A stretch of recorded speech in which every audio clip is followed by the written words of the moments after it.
Matamgi Manipuri Wari channel asibu tabiriba khwai pumnamakpu taram nokchari ngasi amuk laubirasi Ngamba 15 suba tangkak Thabak halakpada pung 8 natraga 10 dum soidrabani sanasu chak ising chaba matamda Ngamba bu nong matangai de Ngamba na lakpada tumduna leramba ngaktani thabak amata mating panglubasu taude ngasi fawba leirakpada ngambagi fi amata makhuna soktri ngambanasu sokhaningdaba matau adumak utli mapa mama makumanim ama oina leiriba mani amadi Ningthoi hiramsida kaisu hairuba leite makhoina ka hena thoina macha mamogi marida yengsindabani yengsinbagi matamsu fangde ayuk nganta ayuki chak fawba chaba nangdana ngambana thabakni haiduna chatkhraga makhoina tumna hipna khraba matamda laklaga machaga mamogana karamna loinari haina yengsinaba matam leitabani luhongba nauringai se nupigi manakta suru neraga leiningi kaina yam haina daine manungdana meeting tauri mapanda famduna meeting yauriba ngamba bu ngaina prem machinda silok thiba haurai fairensu yaurai hainabane dumaina akhoi dambasna kamdo bajanu khangdine kuina pakhang oirakpagi koktaga ayo tawkiba leiba jala khangdine matugi manakta ngahakta fo leiningdabasibo asengba schedule leitaba matamdasu schedule hapona hekta haiba karamba makhalgi datuna sarakpa jibno khangdine matunena masaka khara thiradi fai yengba nungaiba angang pikprum lausile aduga mana mesidesta thabak phaba sadana kai janargi haibnida man tawise Henman labani nahanwai pakhang sikta boiri kangi kokta dam lei yaroi aidi mana luhongbada kayam haraurure aduga loina pungchai chai karigi harauri barangde mina luhongaga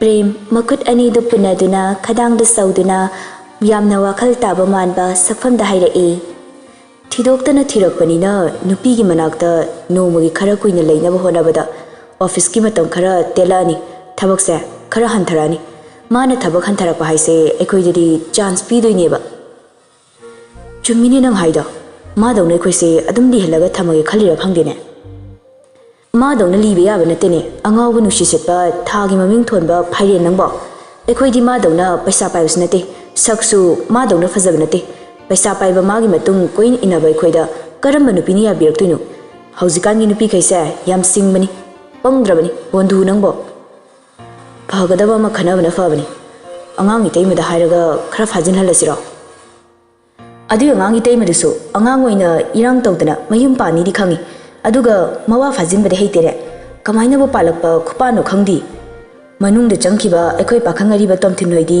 sigumbai wakhaga leibi nate duty masa khangkhraba gadani ani dagi wari de tana mayam madaktagi amana noktuna hairai Yaye, no any give a sisu, that don't think that the Kung Topo sorry. Prem do Haide Bedamuk and Sindina. Noine Kodagi, Chahikra and Tarabanina, Yam Luna Kanjalam Kiro, Noine Kugi Chahimatangsi or Kanda Kung Nibo. Haide do Prem do and Sindina. Nahane Koi Dambagi, Hazing Pot Numita, Dambago Unabanupaduna Hybrid. A quay a mangi tamase, a quay dambana, Masana Yadana Farini Hybra, Kanum Hybinine. Prem du yamna khamba sadana khumai oiramni adumai tawdradi kaidi nupi thiba khangdoino masak fajabai wani yam sukpani nupi na kenbadi ekoi saksina yam tina helakani hairi nohan badagi numit taw fau adum soba leibni yu asengba ekoi dambase nopuga amatta hitabra khangdene asukuina matung koin inadana loina reise thawai tara nopuga do amte he udriba Managa nolakpadi machin namaduna haifetka faigalaga pura horror film da bhutna nopado khangbu khangeidi mai minokto saktuna angang itei manasu lamina ningdaba oibajani wari kanna sanari ngai phone na message lakpagi tonduda khadang kanna nomamba prem du phone lakthokuna yengi tomthinna tharakwa message ni gari ready tormo prem phone du hapchinna horror film gi akiba masakpu batholani lao gari ready tawro na paulai Mayam do fat magi kari da kakatuna ready tawi minute muki matung Ngamba tomthin galoina na thorakle prem na thori bagari da tomthin na mangda Ngamba na tungda karaktuna tonglaga mafam dudagi kari du thodorakle Ngamba makutuna maraibakta taktuna mamit manai shuk-shukna leibadu mamanggi mirror-dagi premna ui. Mamine ingit tawduna Tomthinda kaidaurage haibagi maungda hangi. Tomthinsu mamai haifet onthokduna Ngambada yengduna hanglai. Ngamba, hakchang nungaitabro? Kokse khitang nungaitabani. Kasi tawde. Guli ama leiraura. Yare. Ama chashinbana phadau malik natonsu ikong khongbadawna tawi. Kem tawroi.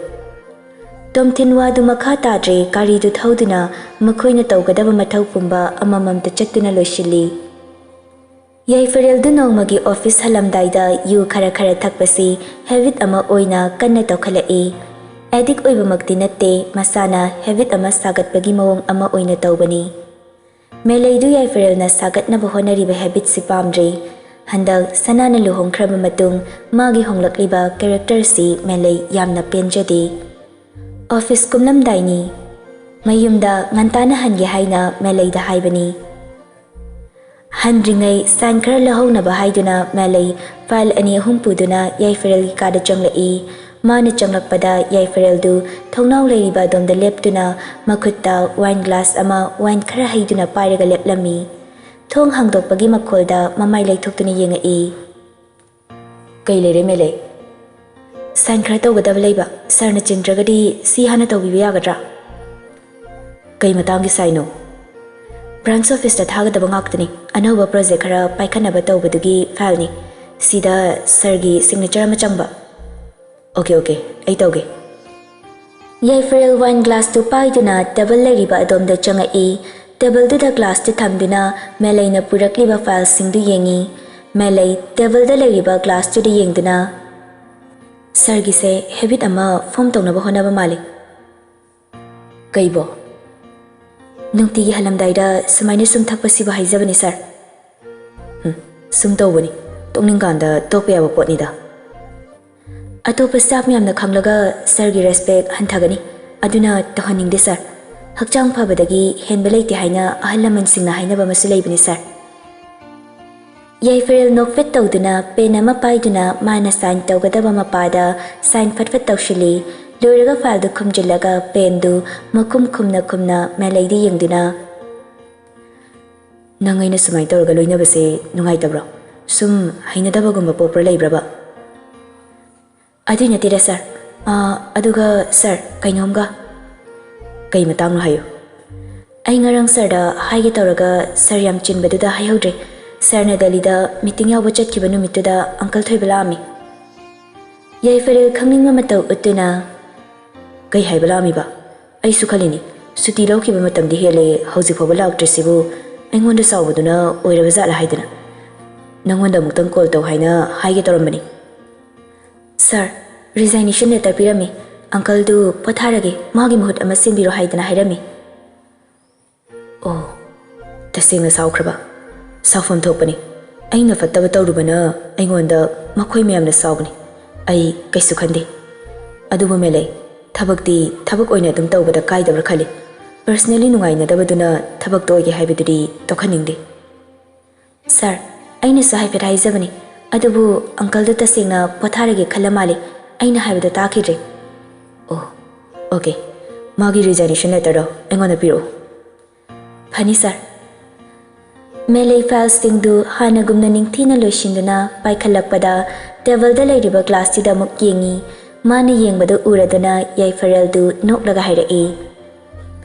Haidokragi. Nangna hinadradi ai tawaragi. Hainadabagi natida sir. Mayamna hena respect tawba didaramo heningbagini. Matang chana mayam punba kanda adum paibiyo kaisu kaidida. Nang haladoira. Haladoini sir. Aisu ngasidi khara ngana yumda hangi. Babana wari khara sasi haidana yamna kana hayobani. Sir, ai driver da pau pizaramage. Sir su thoklaknaba tawbiro. Sana Ngambana halaktringai kitchen da changai. Makoi ahum mari changduna chak ising langami. Sana khara koidana loinaba sana regi manakta changaktuna hairei. Nine, ai kinumta haige ba. Ha, kai haige haibanu imaubo. Asai pauda. Ho lake. Ani do mayam leiriba adudagi khara tholai. Sana reida tatu yengdana. Ninegi phone do amta waige ai yumda phone tawge tawbani lo nangi phone di leitabro ai do paiba talena paidraba ho se makhwang li yep liba phone di lok thok tuna pira e sana su phone di lauraga nine ai loraga pirake ko hoi sana phone du paiduna mathakta ka khala e ka gi thong du lok tawshinduna phamung da famthara e phone du lok hanglaga mana chinfa pukiba yaifarel gi number du makut khobi du thak nikpa makhai nami call tawge haidana tawbadu mihul du kanna yangna chomkhala e sor sangna hondoktuna mihul du tapna fathana ba honai thawna pumba khomjinduna call tawi nakongda phone du thamduna call du receive tarak pangairi pairak tre call du sana masadu pakhatpaga kaiga paishinduna nikna message sama thagi haidana makhubi du namge tawringai wakhala makhanthara e kaigumba aigi replies na khudakta halaktaduna horen kona nene phone paikraga haladi kamdauba mana khangkibagidi aingona chingnaba leite imaga babaga na karigumba khangkragana kari oiba masina taba aigi topa lambi ma thibana fagadawribra natraga aibu laibak inglasira somna ngamba masadu nungaitre nahan makai pung 8:10 da hanjillabasu ngasidi pung 6 muktarakpaduda mayumda halasi haiduna tomthinda haiduna mayumda halakle walang amatta ngangdana garidagi kumthaduna magi katamna chumdring adum kakhalai kagi thongdu manungdagi lok torambaduda makhuna haifet nok tawi masaga nungaitabane khoidogam na sauningi thongga londuna lerambaduda manungda leiba sanasu nok tawbadu taraduna thongdu hangai ngambai suksukna hanna yengda manungda changai sana changkriba ngambada haifet yenglamnaga mapani thokige haina tawbada ka manunglomda makol ama tabaduda sana mamai leishinduna yenglai ngambadu floor da taduna leirami sana pakhatpoi kaiboi manungda changaktuna yengi mamai mami humang anapikana gyan yauda leimai da taduna leibadu ubada munne yengi ngihakti mamit kuptana changsin yengsira natraga adumak thanamlaga chatlasira haiba wakhalsida ngaihaktu ma sor holi haiba phawba kauri sana lehorasenu magi lambida khurau oiriba mabu hanna yenglaroi haiba wakhalsida makhong thangduna thong leiriba domda chatpa hawi adubu miyoiba ama oina minungsi haiba ama leibana thangamba makhongdu chaplepi sora sangma mohondoktuna amuk hanjinduna changlai leimai da taduna leiriba ngambagi laibaktu makhuna haifet paiduna yengi mai hoba makai sari sanadi swaibu laubani aduk sabaduda ngasi phawba ngambaga leiminarakpada ngambagi hakchangda sokpa ngasina ahanbani ngambagi chindagi kamthora iba sordu aduki matik sakre masa mau fabu oibana sana magi pangalna ngambabu hogattuna phamungda thangatpa haibaduri oithoktre makuga manemgasu thabak chatkibadu halaktri sana famlambadagi amuk hogatuna makhada chanchatuna kumtharai tan chanana premdu mathakta kage haidana lakpada thingnari amukta sukaunaba natte sanadu adubu latli makhut masa tawduna hairai ma do mathakta masa kaidawri hainui teima amtalao wadu hairamlaga sana mathakta mukaba hokre prem sugyan mendi tada sanagi matung induna karai hana luhongdringai mamangda ngambagi kada pangchang changlamlasu